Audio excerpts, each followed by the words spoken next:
वंदो सतगुरु चरण को, करूं सो प्रेम प्रणाम। अशुभ हरण मंगल करण, धने श्री देव चंदिनाम। श्री प्राणनाथ निज मूलपति, श्री महराज सुनाम। तेज कुंवरी श्यामा युगल, पल पल करूं प्रणाम, पल पल करूं प्रणाम। साथियों, जब पार ब्रह्मक्षातीत श्री प्राणनाथ जी ने उनके प्रश्नों का उत्तर देते हुए अपनी पद्धति और उसकी जो सारी बातें थी उनको समझाई, तो अब सब के सब आचार्य खामोश रह गए, क्योंकि इनके पद्धति के जो प्रमाण हैं शास्त्रों के अंदर से दे दिए गए और महेश्वर तंत्र के अंदर से दे दिए गए। तब सब आचार्यों ने मिलकर कहा कि महाराज, एक बात और भविष्य में लिखी हुई है कि जिस समय विद्याभिनंद बुद्ध निष्कलंक अवतार दुनिया में जाहिर होंगे, तो उस साल 12 महीने की बजाय 11 महीने का साल होगा, 1 महीने की क्षय होगी और धूमकेतु तारा जो है वो भी दोनों मिल करके जो है ये चीज़ होगी। तो इसको भी आप दर्शा दीजिए तो हमारे संशय सब मिट जाए। तब स्वामी जी ने कहा कि भाई जंत्रियाँ देख लो, ये साल जो है 6 मास है और 11 महीने का है। बाकी रहा धूमकेतु का तारा, वो तो दिन के अंदर ही निकलता है, तो कल प्रातः आप उसको भी देख लीजिएगा। साथियों, विचार करो, इससे बड़ा प्रमाण क्या हो सकता है? क्या प्रकृति पार ब्रह्म के बिना चल सकती है? दूसरे दिन प्रातः 7:30 बजे हरिद्वार के अंदर धूमकेतु तारा देख करके सारों ने शीश झुका दिया और स्वामी जी को पूर्ण ब्रह्म अक्षरातीत विद्याभिनंद बुद्ध निष्कलंक अवतार मानकर साका सहलवान का हटा करके उस साल से साका विद्या अभिनंद बुद्ध निष्कलंक अवतार का जो है चलाया, जो आज 322वां शाखा चल रहा है। ये प्रमाण देखते साथ ही उनकी ध्वजा लहरा दी गई और केसरी रंग की। तब स्वामी जी सब सुंदर साथ को अपने साथियों को लेकर अब दिल्ली वापस आते हैं। साथियों, इतना न सोच लेना कि ये प्रमाण केवल हिंदुओं के ग्रंथों में है। बाइबल के अंदर भी यही प्रमाण लिखा हुआ है कि जब पूर्ण ब्रह्म दुनिया में आएगा, एक रात के अंदर होगा, दुनिया अज्ञानता में होगी और he will come as like thief. कोई उनको पहचान ना सकेगा, क्योंकि पहचान वाली बात तो शरीर से थोड़ी हम किसी को देख सकते हैं। कोई उनके उस ज्ञान को सुनेगा और उस पर विचार करेगा कि ये भेद तो आज दिन तक किसी ने खोले नहीं, और वो आके पूर्ण ब्रह्म ही खोलेंगे। इसको खोलने के निशान और किस तरह से वही पूर्ण ब्रह्म परमात्मा है, आइए जरा अब आपको हम बाइबल से भी इसके जो है प्रमाण देते हैं। बाइबल न्यू टेस्टामेंट थीसोलोनियंस 4:16 में क्या कहा गया है? एक शक्तिशाली शोर तथा सबसे बड़े हुक्म के फरिश्ते और महान तुरही से युक्त आत्मा को झकझोरने वाली तेज आवाज के साथ पार ब्रह्म अपने परम धाम से स्वयं आएंगे, और विश्वास करने वाले वे लोग जो मर चुके हैं पार ब्रह्म से मिलने के लिए सबसे पहले उठेंगे। बाइबल न्यू टेस्टामेंट जेम्स 5:8-9 में क्या कहा गया है? निश्चित रूप से तुमसे कोई भी उस दिन को नहीं जानता, क्योंकि पार ब्रह्म रात्रि में एक चोर की भांति आएंगे। धैर्य और साहस रखो, क्योंकि पार ब्रह्म का आना निकट है। देखो, महान न्यायाधीश आ रहा है। अब इसके बाद स्वामी जी अपने साथियों को लेकर, जिनको हरिद्वार गए थे, तो दिल्ली आए। क्योंकि मेरे साथियों, the God which relates only A one community is not a god. वो परमात्मा जो एक पक्षीय परमात्मा है, जैसे बुरा ना मानना भाई, हिंदू लोग राम को मानते, क्या मुसलमान राम को मानते? क्या क्रिश्चियन लोग राम को मानते या श्री कृष्ण को ये लोग मानते हैं? तो वो बाइबल में के अनुसार ईसा को मानते हैं, लेकिन हिंदू लोग तो नहीं मानते। मुसलमान लोग मोहम्मद को मानते हैं, तो ये एक पक्षीय हो गया। तो प्राणनाथ जी केवल हिंदुओं के नहीं है, ना खाली मुसलमानों के, वो पूर्ण ब्रह्म सच्चिदानंद वो हैं जो परमात्मा सबका एक है। तो सबके ग्रंथों में जो जो प्रमाण लिखे हुए थे उनको उनकी ही भाषा से समझा देने से उनके संशय मिट जाते। इस अब दिल्ली लेकर आए सब साथियों को, अब औरंगजेब के दरबार में किस तरह से जाया जाए, this was not a easy job. और वहाँ उन लोगों को ही उनकी किताब जो पूज्य ग्रंथ है उनका कुरान, उनसे जाकर के ये बताना कि तुम गलत कर रहे हो, ये कुछ कुरान में कुछ नहीं लिखा हुआ जो तुमने विधान और नियम बना रखे। अब उनको जाके समझाना और उस क्रम से हटाना। क्या नियम बना रखा था शरीयत ने कि हिंदुओं को जबरदस्ती गोश्त खिलाओ और तलवार से जो है डरा करके उनको कलमा पढ़ाओ। अगर इस तरह से जबरदस्ती को कलमा पढ़ा भी देता था तो क्या हिंदू उस समय क्या वो मुसलमान धर्म को स्वीकार करते थे? नहीं, डर के मारे कलमा पढ़ भी देते थे। तो अब इस जुल्म को हटाना, कुरान से समझाना कोई इजी बात तो नहीं थी। स्वामी जी ने अपने दो साथियों को, लाल दास जी को और गोवर्धन ठाकुर को, तसल्ली कराने के लिए कि जाओ भाई मुल्ला के पास जाओ, जाके कुरान को देखो तो सही, क्या उसमें परम धाम की बात मोहम्मद साहब ने जो कही है, शबे मेराज का किस्सा, वो सारा लिखा हुआ भी है कि नहीं। अब ये दोनों मिलकर के जाते हैं, हुक्म हुआ तो जाना तो पड़ेगा। अब जब काजी के पास गए तो मेरे साथियों बाई चांस 16वें 17वें 18वें 19वें सुपारे में जब देखा तो उसमें परम धाम का वर्णन था, क्योंकि मोहम्मद साहब ने कहा मैंने अल्लाह ताला का दीदार किया है। उनका महल जो है 9 भूम का था, अर्थात 9 भूमें हैं, वहाँ पर 9 मंजिला मकान है, नूर ही नूर है, वहाँ पर दरिया जोए, जमुना नदी बहती है और मदियम सराय हौज कौसर है। अब ये शब्दों को जब कुरान में से सुना तो लाल दास जी तो टूक टूक हो गए कि जिस ग्रंथ में भले वो भाषा अरबी हो, भले वो कौन सी भाषा, उससे क्या मतलब है। हमारे घर की बातें, हमारे परम धाम की बातें, हमारे प्रीतम प्राणनाथ की बातें, तो हमें फिर किसी से डरने की जरूरत क्या है। पर ध्यान के साथ मेरे साथियों, हर एक के अंदर वो आत्म तत्व का ज्ञान और इतना प्रबल विश्वास नहीं होता। गोवर्धन दास जी डर गए कि अगर ये बातें हमने स्वामी जी को बता दी कि कुरान में ऐसा लिखा है, उन्होंने हमें औरंगजेब के दरबार में भेजना है, वो तो मरवा डालेंगे। अब लाल दास जी आते हैं और गोवर्धन दास पहले ही जाके पहुंच गया ताकि मेरी जो है वो दिल की कमजोरी का पता ना चल जाए, और आके झूठ बोलने लगा, स्वामी जी कुरान के अंदर तो सारी हमारे घर की बातें हैं और ये है वो है। इतने में लालदास जी आ गए, उसकी बातें सुन करके हैरान हो गए लालदास कि ये लोग और हमारे भरोसे प्राणनाथ जी महाराज इतना बड़ा काम करने जा रहे हैं और हम दगा दे दें, इनको धोखा दे दें। स्पष्ट कह दिया स्वामी जी, हमारे भरोसे कोई काम ना करना, हमारा ईमान चटाई पर है, जब हम आपके चरणों में आ जाते हैं तब तो आप हमारे प्राणनाथ होते हैं। यही गोवर्धन दास मुझे कहता था कि स्वामी जी को मत बताना, वो हमको जो है मरवा ना डाले। स्वामी जी को अब यहाँ आवेश आता है और ऐसे ऐसे कमजोर आदमियों को सबको हटा दिया और खुद लाल दास जी को लेकर अब अनूप शहर, जहाँ पहले माताओं बहनों को हरिद्वार गए थे ना, तो पहले छोड़ रखा था, वहां जाते हैं।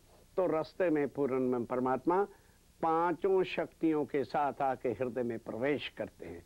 श्री धनी जी का जोश, आत्म दुल्हन, हुक्म, बुद्ध, नूर, मूल वतन अर्थात अक्षरातीत की शक्ति, श्यामा महारानी की शक्ति तो पहले से विराजमान है, अब अक्षर की आत्म और हुक्म का स्वरूप जो मोहम्मद साहब के अंदर था वो भी आकर के अंदर प्रवेश करते हैं। अब क्या बन गए? पूर्ण ब्रह्म 5 शक्तियों के साथ। और यहाँ पर सनंद ग्रंथ वाणी उतरी, जो कुरान के 30 सुपारे हैं उनका सरल टीका सनंद ग्रंथ श्री प्राणनाथ जी की अंदर से पढ़ के मिलान करके देखे, एक ही चीज है। अब जब इसको लेकर के अनुसार गए तो कुछ साथी मुसलमान भाई भी जिन्होंने कुरान के मैंने सुने थे आकर के स्वामी जी के चरणों में गिर गए। अरे भाई, हिंदू और मुसलमान तो शरीर से हैं। If we are Hindu, Mohammedan, Sikh, Christian or something else by body, not by soul। और स्वामी जी का ज्ञान आत्म तत्व का है।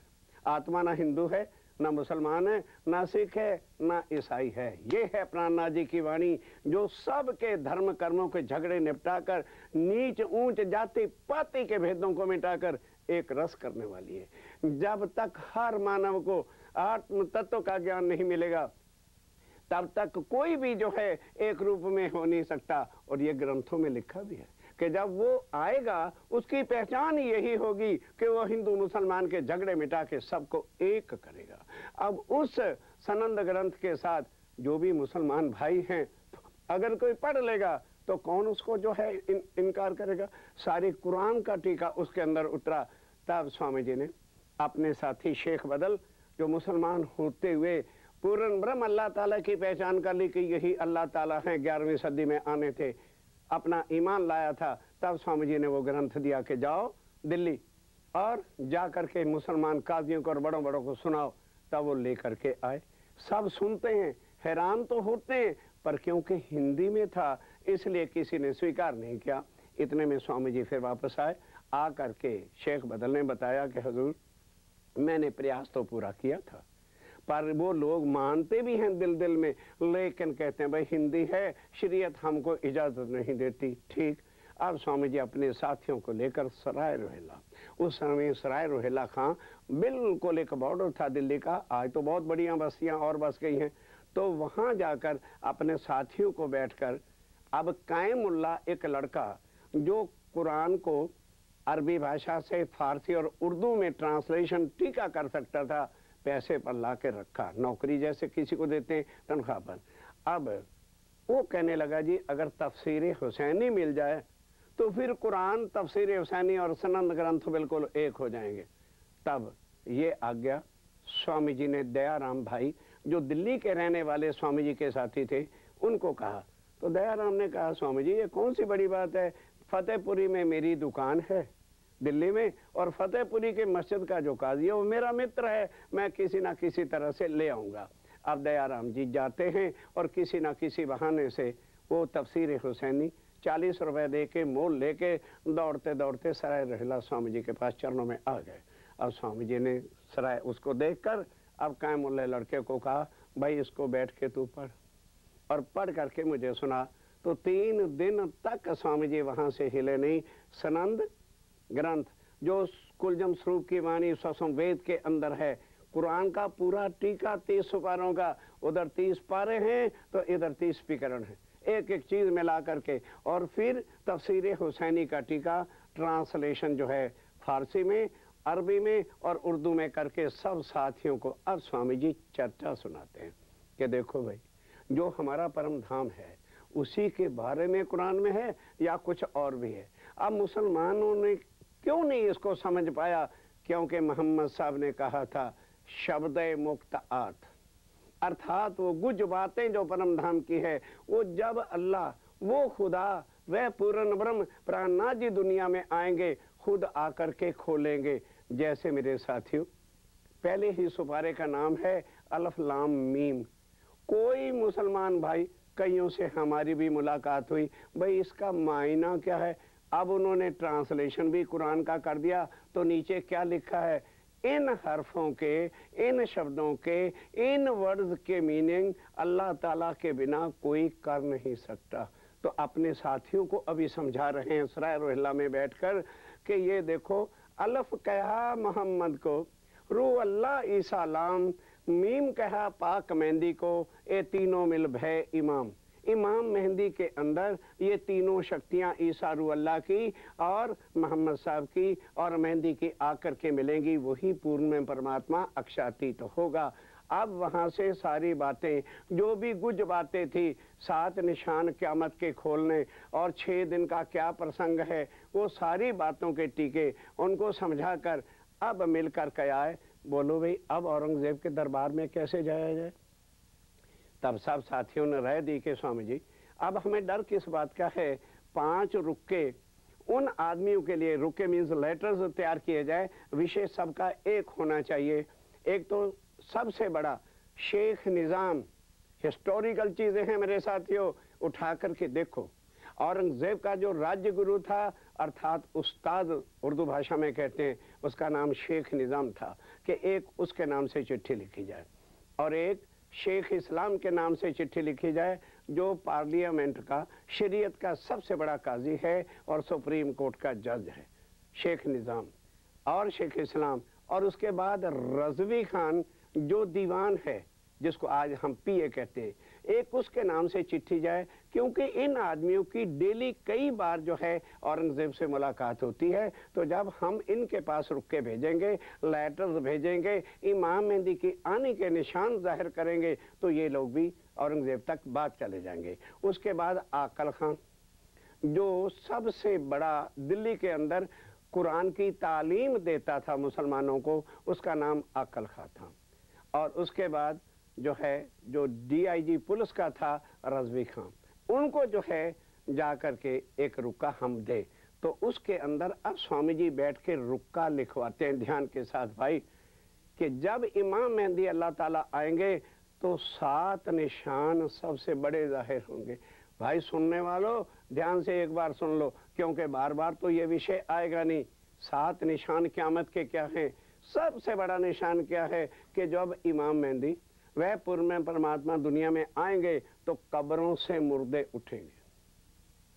अब इसको अर्थ क्या स्वामी जी लिखाते हैं, ऐ दुनिया वालों, ये जो तुम मिट्टी के अंदर मुर्दे को रख करके कब्रें बना रहे हो, क्या मिट्टी की मिट्टी भी कभी उठेगी? हमारे ये शरीर कब्रें हैं, हमारे ये वजूद जो हैं ये हैं कब्रें, और इसके अंदर जो रूह आकर के मुर्दा हुई पड़ी है, भूल चुकी है। जब पार ब्रह्म अक्षरातीत आएंगे, अल्लाह ताला वो आएंगे, उनकी वाणी को सुन करके इसको होश आ जाएगी, उठ जाएगी कि ओहो मेरा घर तो अर्श अजीम है।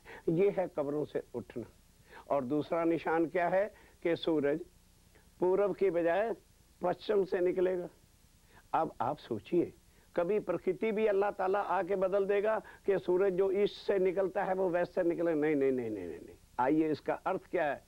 स्वामी जी कहते हैं इसके ये मायने नहीं है कि मुसलमान भाई इंतजार में बैठे हैं, अरे भाई जब सूरज अभी तक मशरक से ही पूर्व से निकल रहा है, ईस्ट से, तो अल्लाह ताला नहीं है। स्वामी जी कहते हैं ना, आओ पहले सूरज कहाँ निकला? ईस्ट से, और अल्लाह ताला जब इमाम मेहंदी आएंगे तो वेस्ट से निकलेगा। इससे मतलब क्या है? ध्यान दो, आज दिन तक इस दुनिया के अंदर हिंदुओं के 33 करोड़ देवी देवता आए, 1,20,000 मुसलमानों के पैगंबर आए, और सिखों के भी गुरु आए, और ईसाइयों के अंदर भी ईसा, मूसा और दाऊद आए। लेकिन किसी ने भी ये नहीं कहा कि मैं परम धाम गया और मुझे पूर्व में परमात्मा के दर्शन हुए। एक मोहम्मद साहब थे। क्यों थे? अब सवाल यह है कि भाई मोहम्मद साहब के अंदर क्या स्पेशलिटी थी? उनके अंदर अक्षर की आत्मा ने प्रवेश किया था। ये भेद क्या किसी को पता थे? सारी दुनिया कहती है मोहम्मद साहब गए गए गए। कैसे चले गए?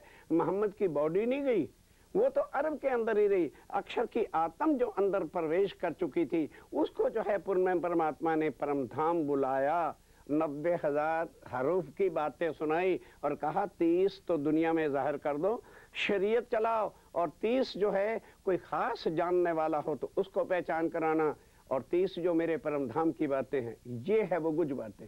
इसको शब्द मुक्ताद कहते हैं, वो मैं आकर के खुद खोलूंगा। तो अब क्या मोहम्मद साहब ने कहा कि जब इमाम मेहंदी साहब आएंगे तो सूरज मगरब से उगेगा। ध्यान दो, अर्थात उस समय मुसलमानों के घर पूर्व में परमात्मा का ज्ञान लाने वाले इस दुनिया में ही करोड़ों बार दुनिया बनी और मिट गई। मोहम्मद साहब ने आके कहा, उनकी आत्म ने आके जबराइल के जोश से कहा कि मैं अर्श से होके आया हूँ, खुदावन ताला की मैंने सूरत देखी है, और वो अपनी उम्मत के साथ फरदा रोज को आएंगे। साथियों, अब कुरान पर ही कभी विचार कर लिया होता, फरदा रोज किसको कहते? 11वीं सदी को, कल के दिन को जो है कहते हैं। तो दुनिया के साल 1000 हैं तो खुदा का दिन एक होता है। दुनिया के साल 100 होते हैं तो खुदा की रात एक होती है। आफ्टर 24 आवर्स ही तो हम नेक्स्ट डे कह सकते हैं। तो कल का मतलब क्या कि जब 11वीं सदी होगी तब ही अल्लाह ताला दुनिया में आएंगे। तो पहले सबसे जो पूर्ण ब्रह्म परमात्मा का ज्ञान और सारी चीज़ों का पता बताने वाला कौन था? मोहम्मद साहब। तो मोहम्मद साहब की दिशा कौन सी थी? मुसलमानों की। तो मुसलमानों का क्या घर बन गया? ईस्ट के पूर्व के अंदर जिस घर में अर्थात मुसलमान कम्युनिटी में आए थे, तो मुसलमानों की कम्युनिटी ईस्ट बन गई कि उस जगह पर ऐसी शक्ति आई है मोहम्मद साहब के अंदर, जिसने आके कहा मैंने परमधाम देखा है, मैंने खुदावन ताला के सूरत देखी है, अमरद सूरत किशोर स्वरूप देखा है और उनसे बातें भी की हैं और उन्होंने मुझे वायदा किया है कि फरदा रोज को मैं आऊँगा। और उसके पहले क्या होगा? ईसा रूह अल्लाह आएंगे, उनकी जो बड़ी आत्म है आनंद स्वरूपा वो आएंगे, वो 2 तन आके धारण करेंगे। तो अब जब वो आएंगे तो पर्दे में आएंगे। अब मुसलमान भाई क्या समझ बैठे हैं? अल्लाह ताला आएगा तो पर्दे में आएगा। स्वामी जी कहते हैं ना भाई, पर्दा लिखा वास्ते आमने हिंदुओं में, मैं हिंदू तन को आके धारण करूंगा उस खुदा के ऊपर, उस पारब्रह्म सुप्रीम ट्रुथ के ऊपर किसी का कंट्रोल नहीं हो सकता कि तुम हमारे ही घर आओ, हमारे अल्लाह हो तो मुसलमानों में। नो नो नो, ये उनकी अपनी मर्जी है। पहली बार मुसलमानों के घर आए तो मुसलमानों की साइड क्या बन गई? ईस्ट। अब जब आएंगे तो हिंदुओं के तन में आएंगे। साथ मोहम्मद साहब ने क्या कह दिया?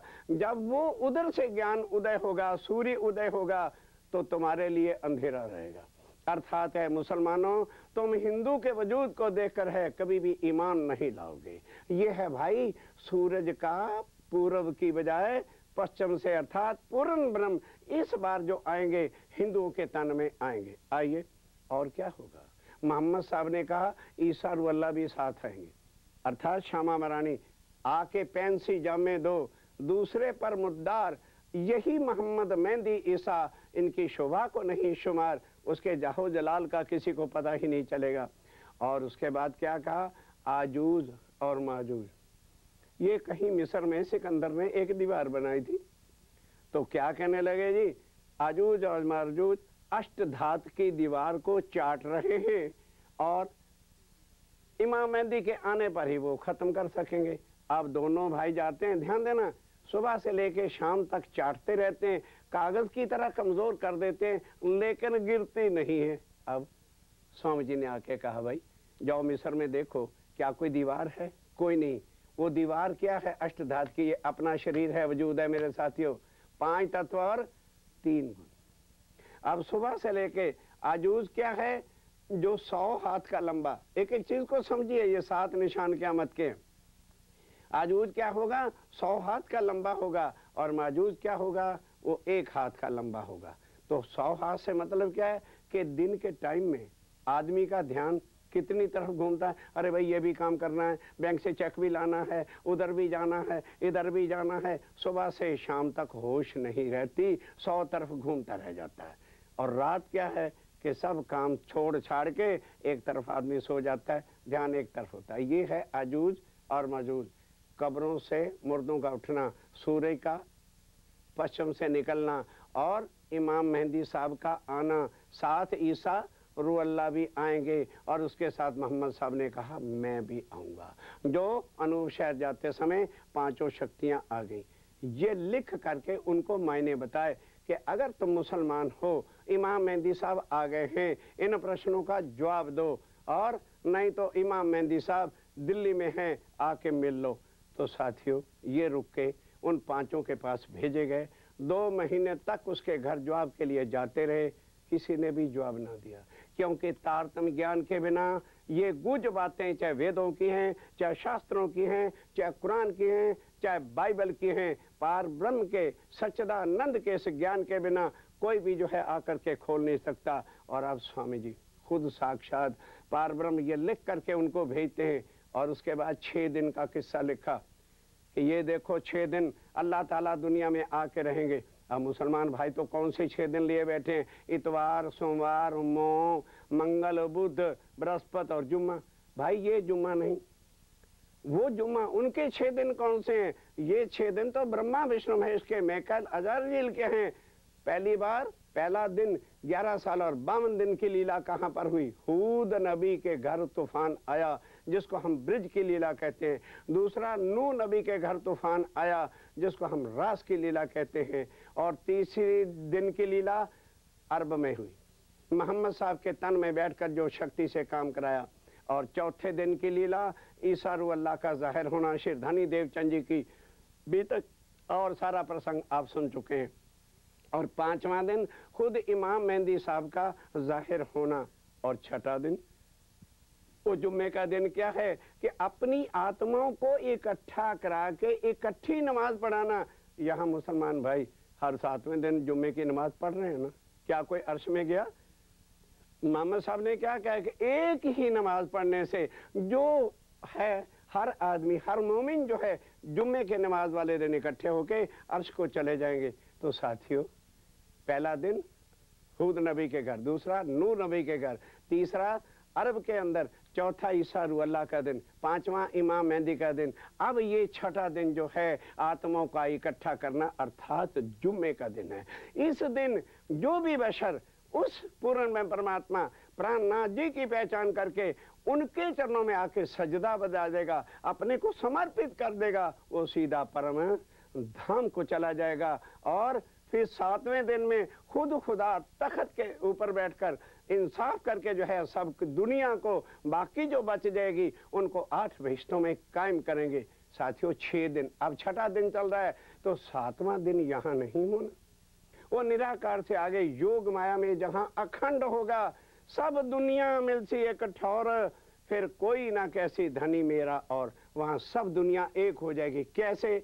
यहाँ तो 5 तत्व हैं, जुदा जुदा चीजें हैं, जुदा जुदा धर्म है, वहाँ पर तत्व सबका एक होगा, सब एक अखंड होंगे, सबकी बुद्धि एक होगी। उस समय प्राणनाथ जी तख्त पर विराजमान होंगे, सब उनकी पहचान करके चरणों में गिरेंगे और सब दुनिया जो है एक रूप होकर उनको मानेगी। तब उनके कर्मों के हिसाब से उनको जो है 8 बहिश्तों में कायम किया जाएगा और फिर अपनी आत्मा को लेकर वो परम धाम जाएंगे। ये आकर के इमाम मेहंदी श्री प्राणनाथ जी दुनिया को भव से पार। साथियों, आज दिन तक कोई परमात्मा आया? पढ़ो कुरान को, पढ़ो बाइबल को और इन ग्रंथों को। प्राणनाथ जी ने आते कह दिया था, हम आए हैं इतने काम, ब्रह्म सृष्टि लेने घरदाम, और क्या देखी रे हम दुनिया, जो इनको ना करें अखंड। ये 2 काम, आत्माओं को लेकर के वापस परम धाम जाएंगे और सारी दुनिया को दुखों से छुड़ाकर, बुरे से बुरे कर्मों से छुड़ाकर, अपनी तारतम्य ज्ञान की वाणी से निर्मल करके उनको भवसागर से पार करेंगे, अखंड करेंगे और अखंड बहिश्तों के अंदर उनको कायम करेंगे। ये प्राणनाथ जी की आखिरी स्वरूप की पहचान होगी। तो अब एक एक बात को यदि हम समझ में ले तो सब ग्रंथों के अंदर ये बातें लिखी हैं, बाइबल के अंदर बाकायदा यही बातें। इसलिए हमारे क्रिश्चियन भाई भी अपना जो किसी की डेथ हो जाती है तो वो उसकी कब्र वो खड़ी करके बना देते हैं, और वो भी इस दिन के इंतजार में है कि इमाम मेहंदी आएंगे, सेकंड कमिंग ऑफ क्राइस्ट, और उसके बाद ये कब्रों से उठ बैठेंगे। ओ भाई, तुम भी यदि कहीं सुन रहे हो अमेरिका वालों और क्रिश्चियन मेरे भाइयों, तो वो मिट्टी की कब्रों से कुछ नहीं होना, वो तो मिट्टी के अंदर हड्डियां खत्म हो गई। ये कब्रें जो जिंदा आज लिए फिरते हो, ये वजूद, ये कब्रें हैं, और इसके अंदर रूह आकर के भूल गई है और इस दुनिया को ही अपना बना बैठी है। प्राणनाथ जी की वाणी सुनने के बाद वो रूह जागृत होगी कि हैं, मैं कौन थी, कहाँ आई और किस माया के चक्कर में आके डूब गई। प्राणनाथ जी की वाणी सुनते साथ ही वो माया को पीठ देना शुरू करेगी और प्राणनाथ जी की पहचान करके अपने चरणों, उनके चरणों के साथ अपनी आत्म का संबंध जोड़कर उनका तारतम्य ज्ञान लेकर के और सीधा भवसागर से पार और सदा सदा के लिए जो जीव हैं वो योग माया के ब्रह्मांड में अखंड हो जाएंगे। ये श्री प्राणनाथ जी के पूर्ण ब्रह्म बीजा बिनंद बुद्ध निष्कलंक अवतार आखिरुज़्ज़मा